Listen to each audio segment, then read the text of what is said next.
द्वारे खड़े खड़ो बिज दुर्बल देख रयो वसुधा या विरामा पूछत दीन दयाल मुधा बतावत आपनु नाम सुदामा।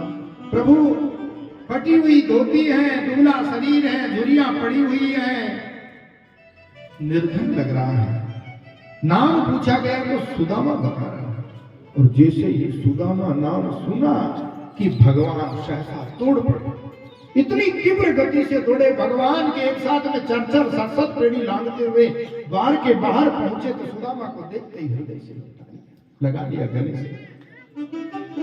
गले से लगाकर अपने मित्र से पूछने लगे, चलो मित्र द्वार घर में चलो, क्योंकि कभी भी हमारा मेहमान अतिथि आए, गुरु आए तो उनको बाहर ही सब कुछ मत पूछो, घर में जाकर पहले आसन दो, अर्घ्य दो, जलपान करो, फिर उसके उनके कुशल क्षेम पूछो। घर में ले गए, जाके अपने सिंहासन पर बैठा कर रुक्मिणी को कहा, जाओ जल्दी जाओ, पानी लेके आओ, बरात लेके आओ, मेरे मित्र हैं, ब्राह्मण देव हैं, इनका स्वागत सम्मान के लिए इनके चरण पखारेंगे हम। भगवान की आज्ञा पाते ही रानियां दौड़ पड़ी, कोई पानी भरने गई तो कोई परात ले। इधर भगवान ने जब अपने मित्र के पैरों को देखा तो भगवान के आंखों आंसुओं की धारा बह पड़ी।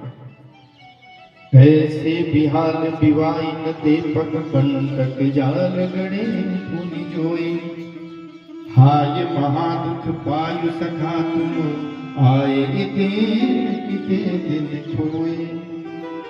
देखी सुदामा की दीन दशा करुणा निधि करुणा कर रोए, पानी परात को हाथ छुयो नहीं, नैनन के जल सो। मित्र ऐसा हाल, ऐसी दशा, ये दशा में दुर्दशा है, फिर भी अपने मित्र को कभी नहीं पुकारा। एक बार आवाज तो देते, ये तुम्हारा मित्र उसी समय हाजिर हो जाता है। उतने में रुक्मिणी इत्यादि पहुंची, भगवान के आंसुओं की धारा को देखकर ये ब्राह्मण कौन है? लग तो ऐसा रहा कि कोई फकीर बाबा है, लेकिन कोई होगा जरूर, कोई ना कोई तपस्वी। रुक्मिणी जी ने पानी का लोटा लगाया, एक रानी ने बरात लगाई, भगवान के पाद प्रक्षालन किए सुदामा जी के। भगवान ने अपने सुंदर पीतांबर से उनका पैर पोंछा, स्वयं अपने हाथों से स्नान कराया, अपना पीतांबर पहना दिया। अब कुशल क्षेम पूछी, मित्र कैसे हो? सब आनंद। भोजन करवाया।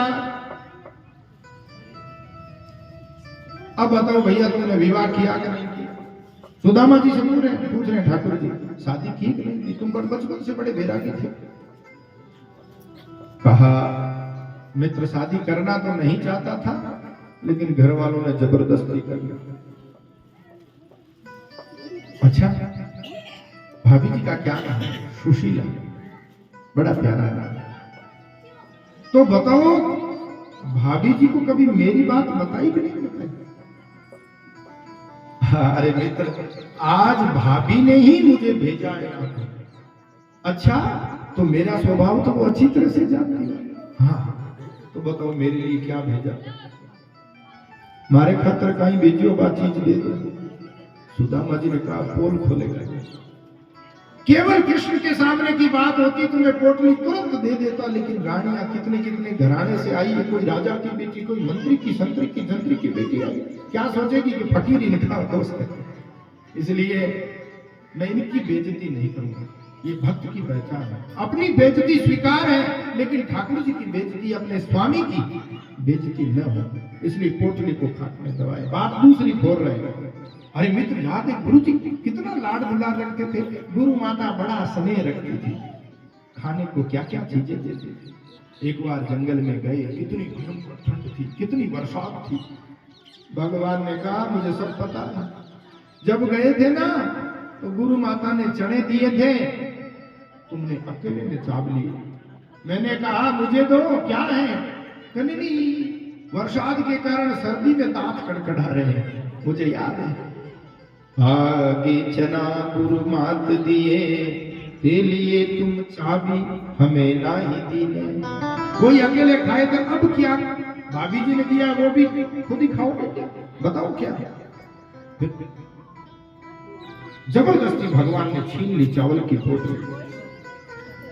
आगे जैसे ही भगवान ने वो पल्लू उगाड़ा तो देखते हैं कि 4 घर के 4 चावल अलग अलग रंग के, पता बिल्कुल देखते ही पता, अरे ये भी चावल भी एक घर से नहीं 4 घरों से लाए गए।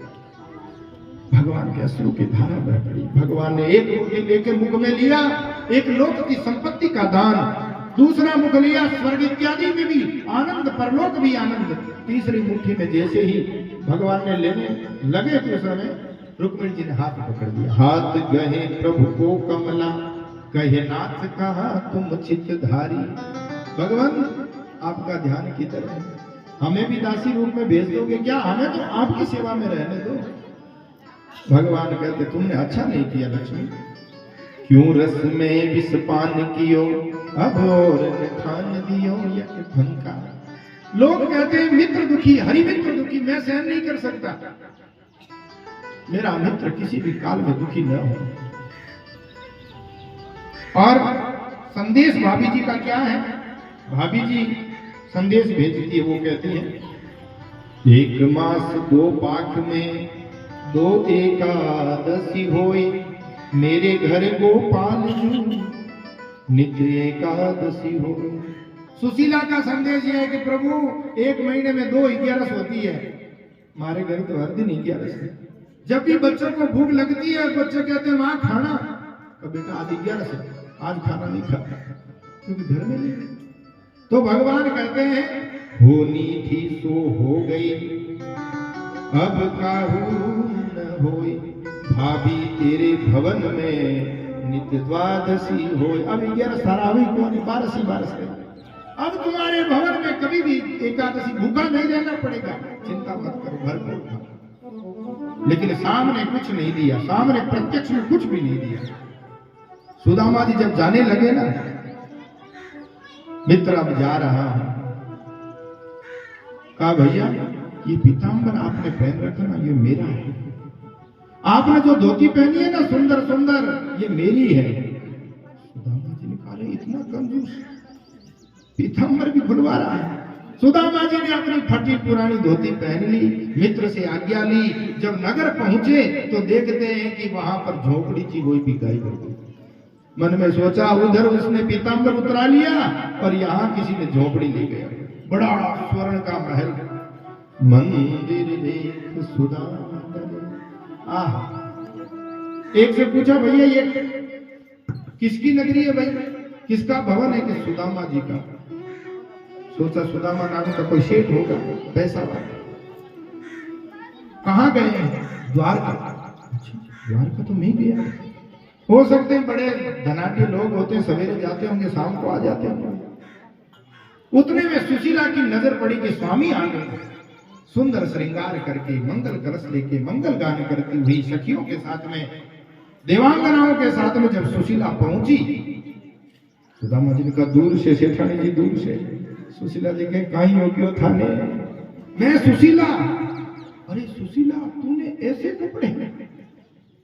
का भगवान की जब कृपा होती है फिर किसी भी चीज की कमी नहीं रहती। आज ठाकुर जी की कृपा प्रसाद हो गया। बोलिए भक्त।